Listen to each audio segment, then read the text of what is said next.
It was a hot summer morning not unlike this one, when the battle for Bloody Ridge began. The year was 1951, and South Korean soldiers of the 36th Regiment had been ordered to take 3 high points controlled by the North. It was one of the fiercest and deadliest battles in the Korean War. Now, more than 60 years later, a specialized military unit has returned to bring those who died here home.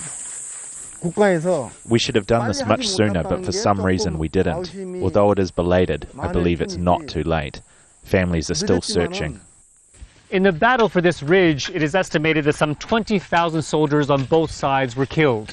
Because this was the front lines, many were left where they fell to be covered up by the forest, until today. It was individual soldiers who first suggested South Korea's military begin looking for their fallen. From a voluntary group 10 years ago, it has since been turned into a professional unit. They search in battle sites across the country.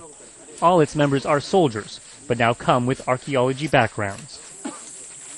When the remains are located, the bones are catalogued, then placed in a wooden casket. The recovery team then takes pause. At the military's central lab, investigators work to identify the remains. With so few records kept during the war, it is a difficult challenge. Out of 6,000 bodies found, little more than 60 have so far been named. Kim Won-jong's brother was one of the first to be identified. He's now buried at the National Cemetery.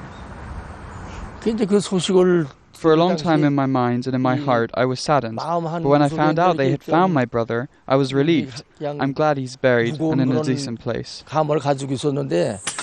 Often the squad will also uncover the remains of soldiers from the North. They are stored away in hopes the two sides can one day cooperate on recovery efforts. Although we pointed our guns at each other in the past, I believe the right to return soldiers to their families should be acknowledged. We don't look down on the bodies of our enemy. And so, whether friend or foe, the unit at the end of the day pays tribute to each soldier found, holding to a philosophy that war is hard for all families, no matter which side they are on. Steve Chao, Al Jazeera, in the DMZ.